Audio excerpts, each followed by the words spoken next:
ஆண்டவரே, இந்த காலை வேளையிலிருந்து இதுவரையிலும் பாதுகாத்து வழி நடத்தியதுக்காக நன்றியோடு ஸ்தோத்தரிக்கிறேன். தேவனே, உம்முடைய நாமத்தை உயர்த்து, உம்மை ஆராதிக்க, உம்மை துதிக்க நீர் எங்களுக்கு கிருபை செய்திருக்கிறதுக்காக ஸ்தோத்திரம். இன்னைக்கு வந்திருக்கிற ஒவ்வொரு மக்கள் மேலும் உமது வல்லமையின் பிரசனம் இறங்கி வருதகவைக்காக ஸ்தோத்திரம். தெய்வீக வல்லமை உண்டாகதகவைக்காக ஸ்தோத்திரம். ஆண்டவரே, இந்த மக்கள் தெய்வீகாயிருக்கிற இடங்களில் நீர் பாதுகாத்து வழி நடத்தி, ஆண்டவரே நீர் இந்த மக்களை தெய்வீ முன்னாடி கரம் பிடிச்சு நடத்துதகவைக்காக ஸ்தோத்திரம். பலவீனதைகள் வரும்போது, கண்ணீரான சூழ்நிலைகள் வரும்போது நீர் எங்களோடு கூட இருந்து வழி நடத்துதா நல்ல தகப்பனாயிருக்கிறதுக்காக ஸ்தோத்திரம். இந்த காலை வேளையிலிருந்து இதுவரையிலும் ஆண்டவரே உம்முடைய அன்பை நாங்கள் ருசிக்க, உம்முடைய பாதுகாப்பை ருசிக்க நீர் எங்களுக்கு கிருபை செய்ததுக்காக ஸ்தோத்திரம். இப்போலாயிருக்கிற இடங்களில் நீர் உம்முடைய வல்லமையை ஊற்றப்படட்டும். நாங்கள் வசனங்கள் கேட்கப்பட நீர் எங்களை ஆயத்தப்படுத்துதகவைக்காக ஸ்தோத்திரம். உமது வல்லமையின் கரம் எங்களை தொடுதகவைக்காக ஸ்தோத்திரம். தேவனே, இந்த நாளுகளில் எங்களை ஆசீர்வதித்து எங்களை பலப்படுத்தி வழி நடத்துதகவைக்காக ஸ்தோத்திரம். ஆண்டவரே, நாங்கள் ஆரம்பிக்கிறேன். நீர் எங்களோடு கூட இரு. வந்திருக்கிற ஒவ்வொரு பிள்ளைகளிட மேலும் அபிஷேகத்தின் வல்லமை ஊற்றப்படட்டும். தெய்வீக பிரசனத்தால் நிரப்பட்டும். இந்த மக்கள் தேசத்தில் ஆசீர்வதிக்கப்பட நீர் கிருபை செய்யும். இனி வரவேண்ட மக்களையும் நீர் எத்தனை வேகத்தில் இதில் கொண்டு வருவதற்காக ஸ்தோத்திரம். உம்முடைய பிரசன்னம் எங்களோடு கூட இருக்கட்டும். இயேசுவின் நாமத்தில் தரபிதாவே, ஆமேன், ஆமேன். கர்த்தர் நம்மோடு கூட இருக்கிறார். இந்த நாடுகளில் நாம் கூகுள் மீட்டாய் ஒன்று சேர்ந்து தேவனை துதிக்க, கர்த்தருடைய வார்த்தைகளை கேட்க தேவன் கிருபை செய்திருக்கிறார். நேற்று தினத்தில் நாம் 1 கொரிந்தியர் 1ஆம் அதிகாரம் അതിന്റെ 10ാമത്തെ വചനത്തെ നാം ധ്യാനിച്ചിരിக்கிறார். 1 கொரிந்தியர் 1ஆம் அதிகாரம் അതിന്റെ 10ാമത്തെ வசனத்தை நாம் தியானிச்சிருக்கிறார்.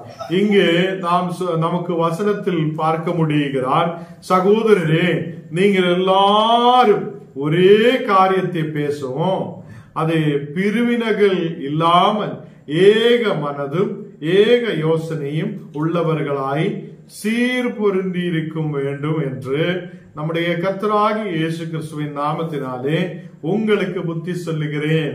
நேற்று தினத்தில் நாம் தியானிச்சிருக்கிறார், நாம் பொறுமையுள்ளவராய் இருக்க வேண்டும் என்றும் நாம் ஒரே காரியத்தை பேசுதவராய் இருக்க வேண்டும் என்று சொல்லப்படுகிறார்.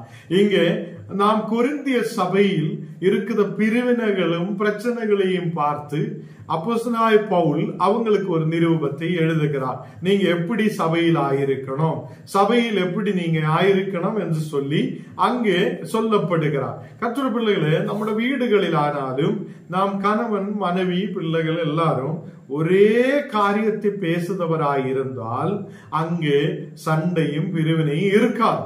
இந்த நாளுகளில் அதை விதவிதமா பேசிட்டு இருந்தால், இப்ப கணவன் ஒன்னு பேசும், மனைவி ஒன்னு பேசும், பிள்ளைகள் வேற ஒன்னு பேசும். இப்ப மூணு விதமாக பேசும்போதுதான் அங்கே சண்டையும் பிரிவினையும் பிரச்சனைகளும் உருவாகிறார்.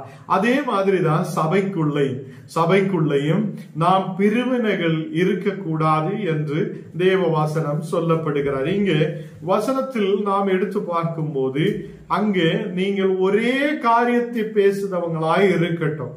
ஒரே காரியம் என்று சொல்லியால் நாம் சபைக்குள்ள ஆராதிக்கிறதுக்காக கடந்து வருகிறார். இயேசுவை ஆராதிக்கிறதுக்காக, கர்த்தரை துதிக்கிறதுக்காக, தேவனுடைய வார்த்தைகளை கேட்கிறதுக்காக கடந்து வருகிறார் என்றுள்ள அதே யோசனையில் வந்தால் நம்ம சபைகளில் பிரிவினைகள் இருக்க மாட்டேன். அன்னைக்கு கொரிந்திய சபைகளிலும் அநேக மக்களுக்குள்ள பிரிவினைகள், பிரச்சனைகள், சண்டைகள் எல்லாம் இருந்திருக்கிறார். அதனால அப்போஸ்தலனாகிய பவுல் சொல்லுகிறார், எப்படி சண்டையிலிருந்து வெளியே வரலாம், சண்டை இல்லாமலே, பிரச்சனை இல்லாமலே எப்படி இருக்கலாம்? இங்கு அதை பிரிவினைகள் உங்களுக்குள்ள இருக்கக்கூடாது. அதுக்காக ஏக மனதுள்ளவராய் இருக்கட்டும், ஏக யோசனை உள்ளவராய் இருக்கட்டும். நீங்க அதை எல்லாரும் ஏக யோசனை உள்ளவராய் மாற்றப்படட்டும் என்று சொல்லுகிறார். கர்த்தருடைய பிள்ளைகளே, நேற்று தினத்தில் நாம் பார்த்தது அதை ஏக யோசனையும் ஏக சிந்தனையும் உள்ளவராய் இருக்கட்டும் என்று சொல்லுகிறார். இன்னைக்கு நம்ம குடும்பத்துக்குள்ளேயும் ஏக சிந்தனை இருக்கணும். கணவன், மனைவி, பிள்ளைகள் எல்லாரும் ஏக சிந்தனை, ஒரே சிந்தனை, ஒரே யோசனை, அதை ஒரே மனது, ஏக மனது இருக்கும் போது நம்ம குடும்பங்களில் சண்டைகள், பிரிவினைகள் வரமாட்டேன். இந்த நாடுகளில் சபைகளுக்குள்ளேயும் நமக்கு பிரிவினைகள் இருக்காதபடிக்கு என்ன செய்யும்? அங்கு ஏக மனசு இருக்கணும், ஏக சிந்தனை இருக்கணும். அதை நாம் பொறுமையுள்ளவராய் இருக்கணும் என்று அப்போஸ்தலனாகிய பவுல் சொல்லுகிறார். இதுதான் நேற்று தினத்தில் நாம் தியானிச்சிருக்கிறார். அப்போ இயேசு கிறிஸ்துவின் நாமத்தினாலே நான் உங்களுக்கு புத்தி சொல்லுகிறேன் என்று சொல்லுகிறார். இயேசு கிறிஸ்துவின் நாமத்தினாலே உங்களுக்கு புத்தி சொல்லுகிறேன். அப்போ எனக்கும் உங்களுக்கும் அப்போஸ்தலனாகிய பவுல் புத்தியை சொல்லுகிறார். இந்த நாளுகளில் நமக்கும் அநேக ஊழியக்காரர் இருக்கிறார். அவங்க உங்களுக்கு புத்தி சொல்லும் போது நீங்க அதை கேட்டு அந்த வசனத்தின்படி முன்னாடி கடந்து செல்லும் போதுதான் உங்களுக்கு வளர்ச்சி இருக்கும். உங்களுக்குள்ள பிரிவினைகள் இருக்க மாட்டேன். இங்கே சொல்லப்படுகிறார், எல்லாரும் ஒரே காரியத்தை பேசுங்க. இன்னைக்கு இயேசு நம்மோட மத்தியில் இருக்கிறார் என்று சொல்லும் போது ஒரு ஆள் பேச, இல்ல இல்ல இல்ல அவர் இங்க இல்ல, அவர் அங்க போயிடுச்சு, இங்க போயிடுச்சு, அப்படி இப்படின்னு பேசியா அங்க சண்டையும் பிரிவினை உருவாகும். ஒரே வார்த்தைகள் பேசும்போது, ஒரே மாதிரி பேசும்போது அவங்களுக்குள்ள பிரிவினைகள் வரமாட்டேன். அப்போ நேற்று தினத்தில் நம்ம ஒரு வசனம் கூட வாசிச்சிருக்கிறோம். 1 கொரிந்தியர் 1ஆம் அதிகாரம் അതിന്റെ 11ാമത്തെ വസനം. 1 കൊരിന്ത്യർ 1ആം அதிகாரம் അതിന്റെ 11ാമത്തെ வசனம். ஏனெனில் என் சகோதரரே, உங்களுக்குள்ளே வாக்குவாதங்கள் உண்டென்று கொலோவியாவின் வீட்டாரால் உங்களை குறித்து எனக்கு அறிவிக்கப்பட்டது. அப்போ இங்க நமக்கு ஒரு புது வார்த்தை கிடைக்கிறார், கொலோவியாவின் வீட்டார். இந்த கொலோவியாவின் வீட்டார்னா என்ன? நமக்கு அங்க ஒரு சந்தேகம் வருது. என்ன? இப்ப நம்ம சொல்லும், சென்னை பட்டணத்தில் இருக்குதா ஒரு பிள்ளை, சென்னை பட்டணத்தில் இருக்குதா ஒரு மகன் என்று சொல்லுத மாதிரி அந்த நாடுகளில் கொலோவியா என்று சொல்லுது ஒரு இடத்துடைய பேராய் இருக்குது. அந்த இடத்துடைய பேரில் அது ஒரு சிட்டியாய், ஒரு பெரிய பட்டணமாய் இருக்கிறது. அந்த பட்டணம் கப்பதோனியா என்று சொல்லுத ஒரு இடத்தில் இருக்குத ஒரு சிட்டியாய் இருக்குது. இந்த கொலோவியாயில் இருக்குத மக்கள் அதை அவங்கள் நிச்சயமாக அந்த சபையில், கொரிந்திய சபையில் ஒரு மெம்பராய் இருந்திருக்கிறார்.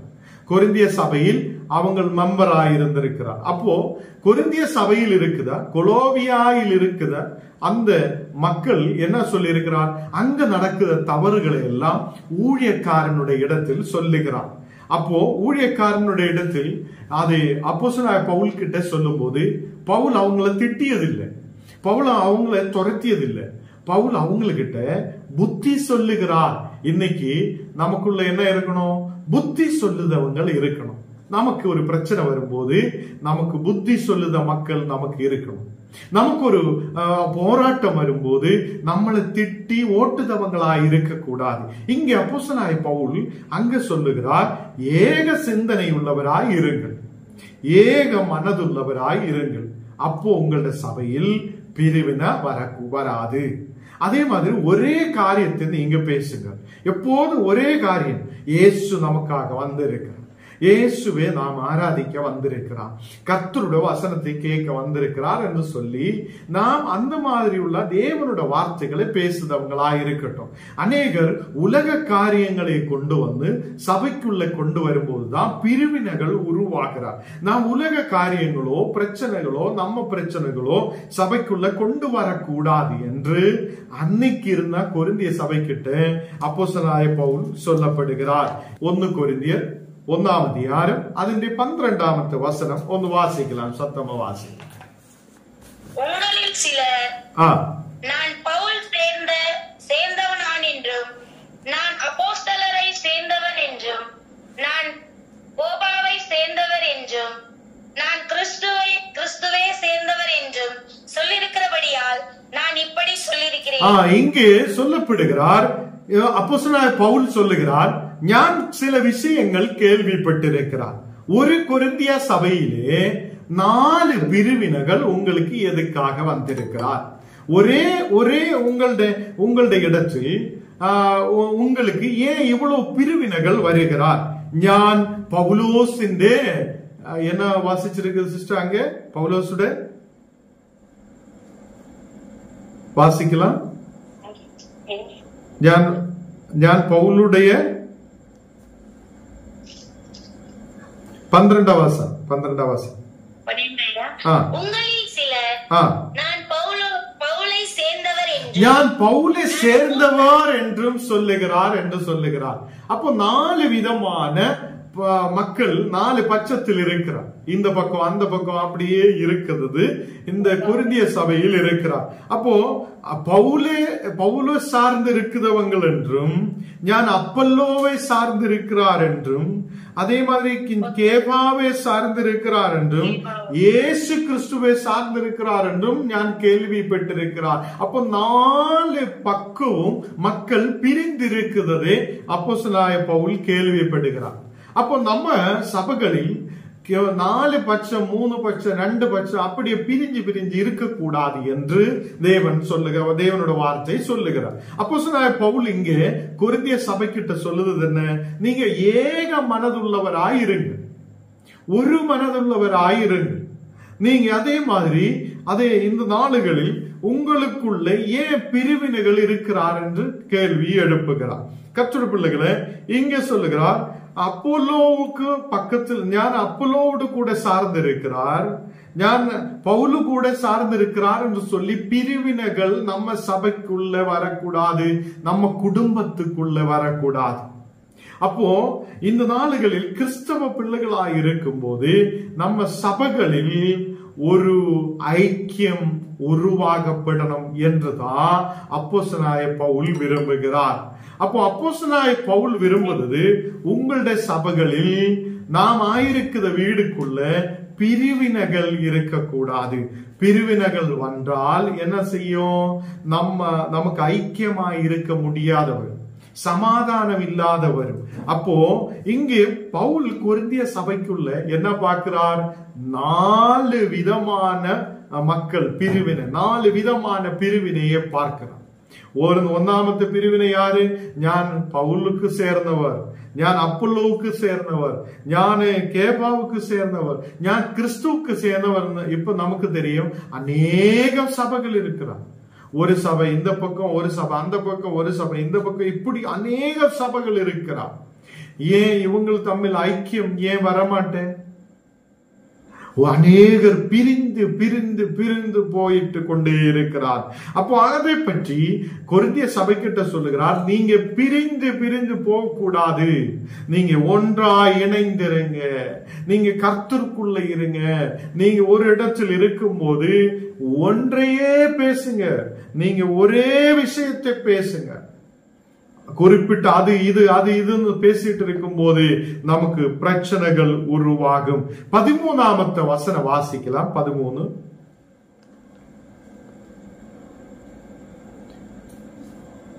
13 வாசிக்கலாம். சவுண்ட் வருதில்ல.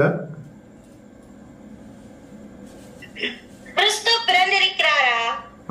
பவுல் உங்களுக்காக சிலுவையில் அறையப்பட்டார். இங்க கேள்வி எழுப்புகிறார். என்ன கேள்வி எழுப்புகிறார்? கிறிஸ்து உங்களுக்காக பிளர்க்கப்பட்டிருக்கிறார். உங்களுக்காக பாதி கிறிஸ்து, பாதி உங்களுக்கும், பாதி அவங்களுக்கும், பாதி இவங்களுக்கும் அப்படி கொடுக்கப்பட்டிருக்கிறா என்று அப்போஸ்தலனாகிய பவுல் கேட்கிறார். கர்த்தருடைய பிள்ளைகளே, நாம் நேற்று கேட்டிருக்கிறார், நாம் கிறிஸ்துவாகத சரீரத்தோடு கூட இணைக்கப்பட்டவராயிருக்கிறார். கிறிஸ்துவாக சரீரத்தில் இணைக்கப்பட்ட நாம் எதுக்காக பிரிவினையாய் இருக்கணும் என்று கேட்கப்படுகிறார். அங்கே வசனத்தில் நம்ம பார்க்க முடியும். வசனத்தில் பார்க்க முடியுது என்னன்னா, நாம் யாருடையும் பக்கத்தில் இருக்கிறவங்களாய் அல்ல, நாம் இயேசு கிறிஸ்து நம்மை அழைத்திருக்கிறார். நாம் ஒரு மனதோடு இருக்கிற பிள்ளைகளாய் இருக்கட்டும். அங்கே அவர் கேள்வி எழுப்பது என்னன்னா, கிறிஸ்து உங்களுக்காக பிளர்க்கப்பட்டிருக்கா? அவருடைய பாதி சரீரம் உங்களுக்கும், பாதி சரீரம் அவங்களுக்கும், பாதி இவங்களுக்குமாக பிரிக்கப்பட்டிருக்குதா என்று அப்போஸ்தலனாகிய பவுல் கேட்கிறார். அப்போ அங்கே ஒரு அடுத்த கேள்வி கேட்கிறார். அப்போஸ்தலனாகிய பவுலே கேள்வி கேட்கிறார், நான் உங்களுக்காக சிலுவையில் அறையப்பட்டிருக்குதா? ஏன்னா அப்போஸ்தலனாகிய பவுலோட சேர்ந்தவர் என்று சொல்லி இருக்குதே, பவுலுக்கு சேர்ந்தவன் வந்து இன்னைக்கு இருக்கும்போது நான் உங்களுக்காக சிலுவையில் அறையப்பட்டிருக்கிறார் என்று அவர் ஒரு கேள்வியை எழுப்புகிறார். இன்னைக்கும் அநேக ஊழியக்கார பின்னாடி சுற்றுற அநேக மக்கள் உண்டு. ஐயோ, அவர் என்னோட ஊழியக்கார், அவரு தான் எனக்கு பெரியவர், அவரு தான் பெரியவர் என்று சொல்லி அநேகர் பின்னாலே சுற்றுகிறார். அப்படி அல்ல நம்ம விசுவாசம் இருக்க வேண்டும். அப்போஸ்தலனாகிய பவுல் இங்கே சொல்லுகிறார், நீங்க என்னோட பேரை சொல்லி பிரிவினை உருவாக்காதீங்க, ஒரு மனதுள்ளவராயிருங்க, ஒரு மனதுள்ளவராய் ஒரே யோசனை உள்ளவராய் கர்த்தருக்குள்ள ஐக்கியம் உள்ள பிள்ளைகளாய் நாம் மாற்றப்படுங்க என்று சொல்லப்படுகிறார். அதுக்கு கீழே வாசிக்கலாம். அதுக்கு கீழே 13 கிறிஸ்து பிறந்திருக்கிறார். பவுல் உங்களுக்காக சிலுவையில் அறையப்பட்டார். பவுலின் நாமத்தினாலே ஞானஸ்நானம் பெற்றீர்களா? நீங்க பவுலின் நாமத்தினாலே ஞானஸ்நானம் பெற்றிருக்குதா என்று ஒரு கேள்வியை எழுப்புகிறார். கர்த்தருடைய பிள்ளைகளே, இங்கே நீங்க யாருடைய நாமத்தில் ஞானஸ்நானம் பெற்றிருக்கிறார் என்றுள்ள கேள்விதான் அப்போஸ்தலனாகிய பவுல் எடுக்கிறார். ஞானஸ்நானம் ஒன்று என்று சொல்லி நேற்று வசனத்தில் நாம் வாசிச்சு கேட்டிருக்கிறார். நாம் எபேசியர் 4ஆம் அதிகாரம் நம்ம எடுக்கலாம். எபேசியர் 4ஆம் அதிகாரம் അതിന്റെ 1 நாம் வாசிக்கல. எபேசியர் 4:1. ஆதலால் கர்த்தரின் நிமித்தம் கட்டுண்டவர்களாகிய நான் உங்களுக்கு சொல்லுகிற புத்தி என்னவெனில், நீங்கள் அழைக்கப்பட்ட அழைப்பிற்கு பாத்திரவங்களாய் நடந்து. அங்கே உங்களுக்கு ஒரு அழைப்பு இருக்கிறார் என்று தேவன் சொல்லுகிறார். உங்களுக்கு ஒரு அழைப்பு இருக்கிறார், அதனாலதான் நீங்க கர்த்தருக்கு பின்னாலே வருகிறார். நம்ம போய் அவரை ஏற்றுக்கொண்டதல்ல. எல்லாரும் சொல்லும், ஞான் தான் போய் இயேசுவை ரட்சகராய் ஏற்றுக்கொண்டிருக்கிறார் என்று சொல்லும். அப்படி அல்ல, ஆண்டவர் நம்மை தெரிந்து கொண்டிருக்கிறார், ஆண்டவர் நம்மை அழைத்திருக்கிறார். அந்த அழைப்புக்கேற்ற மாதிரி நாம் கர்த்தருக்கு பின்னாலே செல்ல வேண்டும் என்று சொல்லப்படுகிறார். எத்தனை பேருக்கு புரியுது இந்த வசனம்? நமக்கு ஒரு அழைப்பு இருக்கிறார், அந்த அழைப்புக்கேற்ற மாதிரி தேவனுக்கு பின்னாலே செல்ல வேண்டும். 2ஆம் வசனம் வாசிக்கலாம். மிகுந்த மனத்தாழ்மையுள்ள சாந்தமும் நீடிய பொறுமையும் உடையவர்களாய் அன்பிலே ஒருவருக்கொருவர் தாங்கி. இங்கே சொல்லப்படுகிறார், நீங்க அன்பிலே ஒருவருக்கொருவர் தாங்குத பிள்ளைகளாய் மாற்றப்படட்டும். எத்தனை பேர் இன்னைக்கு சொல்ல போகிறான், ஞான் ஒருவருக்கு ஒருவர் தாங்குத பிள்ளையாய் இருக்கும். அதாவது சும்மாவே சொல்லுதவங்களா இல்ல, நாம் இன்னைக்கு ஒரு மனதில் ஒரு மாற்றம் உண்டாகப்படட்டும். ஞான் நீடிய பொறுமை உள்ளவராய், ரொம்ப தாழ்மை உள்ளவராய், மக்கள் முன்னாலே ஞான் ஒருவருக்கு அன்பு செலுத்தி, கர்த்தருடைய அன்பை செலுத்தி முன்னாடி போகுதவங்களாய் இருக்கும் என்று நாம் அதை யாரெல்லாம் சொல்லுதோ அவங்களை கர்த்தர் ஆசீர்வதிப்பார். அதை இந்த நாளுகளில் நாம் தேவனுடைய பிள்ளைகளாய் இருக்கும் போது நமக்கு ஒரு தாழ்மை தேவையாய் இருக்கிறது. நாம் தாழ்மை உள்ள பிள்ளைகளாய் இருக்கட்டும் என்றும், நாம் அதே மாதிரி அன்பினாலே ஒருவரே அதை தாங்குத பிள்ளைகளாய் மாற்றப்படட்டும். அதுக்கு 3ஆம் வசனம் வாசிக்கலாம். சமாதானம் காட்டினால் ஆவியில் ஒருமையும் காத்துக் கொள்வதற்கும் ஐக்கியம் ஜாக்கிரதையாயிருங்கள். இங்க நாம் சமாதானத்தை காத்து கொள்த பிள்ளைகளாக இருந்து நாம் இன்னைக்கு என்ன செய்யணும்? ஜாக்கிரதை உள்ளவராய் இருக்கணும். அல்லேலூயா. இன்னைக்கு ஜாக்கிரதை உள்ள பிள்ளைகளாய் இருக்க அவர் நம்மோடு கூட சொல்லப்படுகிறார். கர்த்தர் பிள்ளைகளே, நாம் இது கேட்கிறது எல்லாமே சபைக்குள்ள நாம் எப்படி இருக்க வேண்டும் என்றும், குடும்பத்துக்குள்ள கர்த்தருடைய குடும்பத்துக்குள்ள நாம் எப்படி இருக்க வேண்டும் என்றும் இங்கே சொல்லப்படுகிறார். அப்போ 4வது வசனம் வாசிக்கும் போது, உங்களுக்கு உண்டான அழைப்பினாலே நீங்கள் ஒரே நம்பிக்கையை அழைக்கப்பட்டது போல ஒரே சரீரமும் ஒரே ஆவியும் இங்கே சொல்லுகிறார். ஒரு சரீரமும் ஒரு ஆவியும் நமக்கு இருக்கிறார். ஒரே சரீரமும் ஒரே ஆவியும் நமக்கு இருக்கிறார். ஏனென்றால் நம்மை அழைக்கப்பட்டிருக்கிறார். நாம் தேவனோடு கூட ஐக்கியப்பட்டிருக்கிற பிள்ளைகளாய் இருக்கும் போது ஒரே ஆவியும் ஒரே சரீரமும் உள்ளவராய் இருக்கிறார். 5வது வசனத்தில் பார்க்கும்போது, கர்த்தர் ஒருவரே, விசுவாசம் ஒன்று, ஞான ஸ்நானம் ஒன்று என்று சொல்லப்படுகிறார். கர்த்தர் பிள்ளைகளை, இந்த நாளுகளில் நாம் தெற்றி போக கூடாது. எந்த சூழ்நிலை வந்தாலும் நாம் ஞானஸ்நானம் ஒன்றுதான் என்று நினைக்க வேண்டும். கர்த்தரும் ஒருவரே, பிதா, குமாரன், பரிசுத்த ஆவியான ஒரே கடவுளை நாம் தேடுகிறார். ஹல்லேலூயா. அப்போ விசுவாசம் ஒன்று. நமக்கு ஒரு விசுவாசம் இருக்கிறார். அந்த விசுவாசம் ஒண்ணு. வேற யாரும் வந்து நம்ம விசுவாசத்தை கெடுத்த முடியாது. உங்களுக்கு கிடைச்ச விசுவாசத்தில் நாம் நிலைத்து நிற்கிற பிள்ளைகளாய் இருக்கணும் என்று அப்போஸ்தலர் சொல்லுகிறார். கர்த்தர் பிள்ளைகளே, இங்கே நாம் பார்க்கும்போது சரீரம் ஒண்ணு, ஆத்மாவு ஒண்ணு, அதே மாதிரி விசுவாசம் ஒண்ணு, ஞானஸ்நானம் ஒண்ணு. அதே மாதிரி இங்கே நாம் பார்க்கப்படும் போது அது எல்லாத்துக்கும் மேலாக 6வது வசனம் வாசிக்கலாம். எல்லோருக்கும் ஒரே தேவனுடைய பிதாவும் உண்டு. அவர் எல்லோரிலும் எல்லோரோடும் உங்கள் எல்லோருக்குள்ளும் இருக்கிறார். இன்னைக்கு ஒரு விஷயத்தை நாம் புரியணும். உங்களோடு கூட கர்த்தர் இருக்கிறார். எத்தனை பேர் நம்பிக்கை வைக்கிறார்? உங்களோடு கூட கர்த்தர் இருக்கிறார். இந்த வசனம் என்ன சொல்லுகிறார்?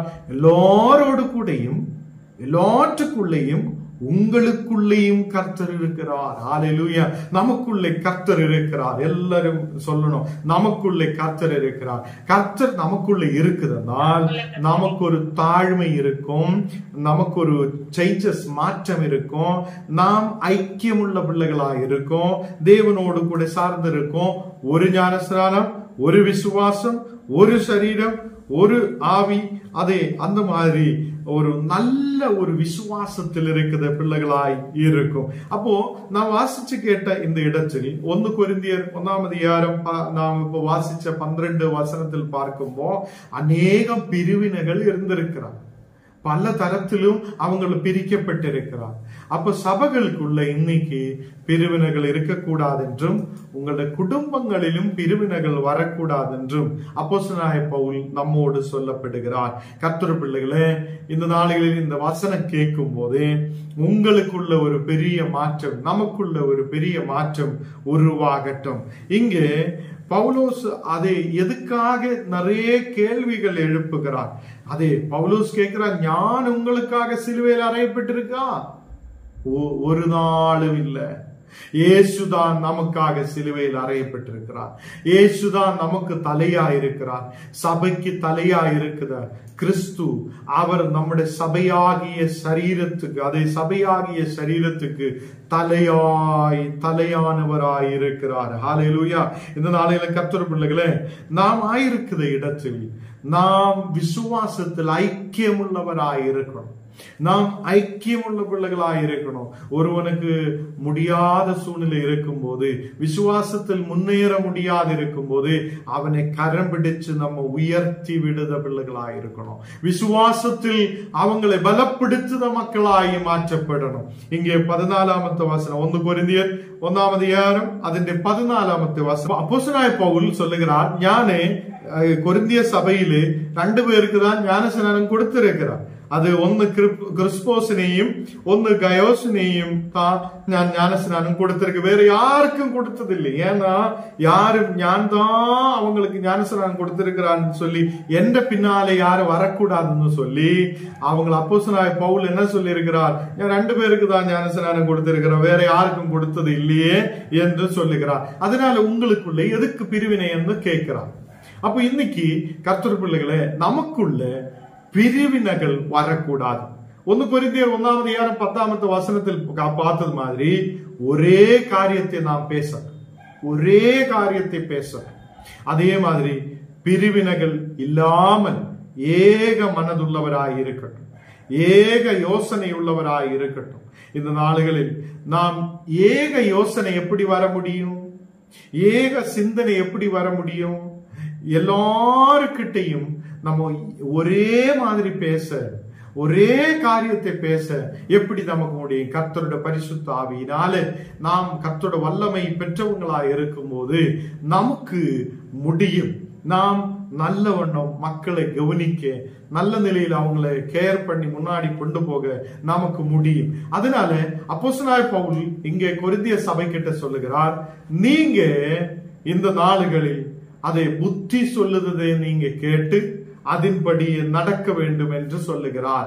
அப்போ ஞானம் நீங்களும் இன்னைக்கு ஆயிருக்கும் போது, நாமும் கர்த்தருடைய பிள்ளைகளாய் இருக்கும் போது ஏக யோசனை ஏக சிந்தனை உள்ளவராய் இருக்கட்டும். ஏனென்றால் கர்த்தர் நமக்குள்ள இருக்கிறார். யார் நமக்குள்ள இருக்கிறார்? கர்த்தர் நமக்குள்ள இருக்கிறார். கர்த்தர் நமக்குள்ள இருக்கும் போது அவர் நம்மை ஆசீர்வாதமாய் நடத்துவார், அவர் நம்மை புத்தியோடு நடத்துவார். இந்த நாளுகளில் நமக்கு புரிய வேண்டிய விஷயம், எனக்குள்ள உங்களுக்குள்ளே கர்த்தர் இருக்கிறார். எத்தனை பேர் நம்பிக்கை வைக்கிறார்? இந்த நாளில் அப்போஸ்தலனாகிய பவுல் சொல்லுகிறார், கர்த்தர் உங்களுக்குள்ளே இருக்கிறார், எல்லாருக்குள்ளே இருக்கிறார், சபையில் இருக்கிற எல்லா மக்களுக்குள்ளேயும் இருக்கிறார். அதனால நாம் ஒருவருக்கு ஒருவர் தாங்குத பிள்ளைகளாய், ஒருவருக்கு ஒருவர் அன்பு செலுத்துத பிள்ளைகளாய் நாம் மாற்றப்பட கர்த்தர் நமக்கு கிருபை செய்வார். இந்த ராத்திரி காலம் எல்லாரும் கண்ணுகளை மூடலாம், நாம் ஜெபிக்கலாம். எல்லாரும் வல்லமையோட ஜெபிக்கட்டும். ஹல்லேலூயா. தேவனே, இந்த நேரத்தில் அப்பா உம்முடைய மகிமையின் பிரசன்னம் மக்கள் மேல் ஊற்றப்படுவதற்காக ஸ்தோத்திரம். ஒரு அற்புத விடுதல் மக்களுக்கு நடக்கட்டும். தெய்வீக வல்லமை இப்போ ஓரோ உள்ளங்கள் மேல் இறங்கி வரட்டும். தெய்வீக பிரசன்னம் இப்போ இறங்கப்படட்டும். ஓ, தெய்வீக அன்பினால் நிரம்பப்படட்டும். ஆண்டவரே, நீர் எங்களோடு கூட இருக்குத தேவன், எங்களுக்குள்ள நீர் இருக்கிறார் என்று வசனம் சொல்லி இருக்கும் போது நாங்கள் ஆசீர்வாதப்பட்டவராய், ஆசீர்வதிக்கப்பட்டவராய் உயர்ந்து வர நீர் கிருபை செய்ததுக்காக ஸ்தோத்திரம். இப்பொழுதே ஒரு விசேஷமான வல்லமை எல்லா மக்கள் மேல் இறங்கப்படட்டும். எல்லாரும் ஆயிருக்கிற இடத்தில் ஜெபிக்கட்டும், ஜெபிக்கட்டும். கர்த்தர் உங்களை நிரப்புகிறார், கர்த்தர் உங்களை நிரப்புகிறார், தேவன் உங்களை நிரப்புகிறார். தெய்வீக வல்லமை உங்கள் மேல் இறங்குகிறார், தெய்வீக பிரசன்னம் உங்கள் மேல் இறங்குகிறார். ஒரு அபிஷேகத்தின் வல்லமை உங்கள் மேல் இறங்கி வருகிறார். இப்பொழுதே தேவன் தொடுகிறார். ஹல்லேலூயா. இந்த நேரத்தில் ஒரு விசேஷமான அபிஷேகத்தோடு ஏக மனது, ஏக சிந்தனை, ஒரே மாதிரி பேசுற தெய்வீக வல்லமை எங்கள் மேல் இறங்கி வருவதற்காக ஸ்தோத்திரம். ஆண்டவரே, இந்த நாளுகளில் கொரிந்து சபைக்கு இருந்த பிரச்சனைகளை எடுத்து சொல்லும் போது அப்போஸ்தலனாகிய பவுல் புத்தி சொல்லியது இன்னைக்கு வசனத்திலூടെ கேட்க நீர் எங்களுக்கு கிருபை செய்தீரே. எங்கள் தேசத்தில் இருந்து, சபைகளில் இருந்து, வீடுகளில் இருந்து எல்லா பிரிவினைகள் இயேசுவின் நாமத்தில் மறையப்படட்டும். எல்லா பிரிவினைகளின் ஆவிகள் இயேசுவின் நாமத்தில் எரிஞ்சு மாறட்டும். ஒரு விடுதல் உண்டாகட்டும். ஆண்டவரே, எங்கள் தேசங்களில் இருக்கிற எல்லா சபைகளுக்காக விசேஷமாய் ஜெபிக்கிறேன். பிரிவினைகள் இயேசுவின் நாமத்தில் விட்டு மாறட்டும். இந்த நாளுகளில் சபைகளை ஆசீர்வதிக்கட்டும், மக்களை ஆசீர்வதிக்கட்டும். தேவனே, இன்னைக்கு கடந்து வந்த ஒவ்வொரு மக்களையும் உன்னுடைய கரத்தில் ஒப்பு கொடுக்கிறேன். வியாபாரத்துக்காக கடந்து செல்லுத மக்கள் உண்டு, அவங்களை நீர் தொடு, அவங்களுக்கு தேவையான வழிகளை திறந்து கொடு. நல்ல வியாபாரம் நடக்கப்பட இயேசுவே நீ கிருபை செய்யும். ஒரு நல்ல விடுதல் உண்டாகட்டும். வியாதியோடு பலவீனதையோடு இருக்கிற மக்கள் உண்டு, அவங்களை நீ தொடுதலுமைக்காக ஸ்தோத்திரம். தெய்வீக வல்லமையா மக்கள் மேல் இறங்கி வரட்டும். ஒரு விடுதல் இப்போ உண்டாகட்டும். விசேஷால் அந்த கோபிக்காக ஜெபிக்கும் கோபி பிரதரை நீ தொடு. அவங்களுடைய எல்லா எல்லா பலவீனதைகளை மாற்றி ഇപ്പോൾ கர்த்தரே ആ மகனை குணமாக்குதகவைக்காக ஸ்தோத்திரம். அதே மாதிரி யாரெல்லாம் வியாதியோட இருக்குதோ ഇപ്പോൾ നീ തൊടുതകவைக்காக ஸ்தோத்திரம். യൂട്യൂബിലൂടെ பார்க்கிற ഓരോ மக்கள் மேலும் உமது வல்லமை ഇപ്പോൾ உச்சப்படட்டும். தேவ பிரசன்னம் ഇപ്പോൾ இறங்கப்படட்டும். தெய்வீக விடுதலை ഇപ്പോൾ நடக்கப்படட்டும். அப்பா ஹalleluya. இன்னைக்கு புதுசாய் வந்திருக்கிற ஓரோ மக்களையும் உன்னுடைய கரத்தில் ஒப்பு கொடுக்கிறேன். அவங்களுடைய குடும்பங்களில் ஒரு ஆசீர்வாதம் உண்டாகட்டும். குடும்பங்களில் ஒரு வெற்றி உண்டாகட்டும். ஒரு சமாதானம் உண்டாகதகவைக்காக ஸ்தோத்திரம். ஆண்டவரே இன்னைக்கு அப்பா வந்திருக்கிற எல்லா பிள்ளைகளையும் உன்னுடைய கரத்தில் ஒப்பு கொடுக்கிறேன். எல்லாரையும் ஆசீர்வதித்து பலப்படுத்தும். இயேசுவின் நாமத்தில் தன பிதாவே ஆமென்.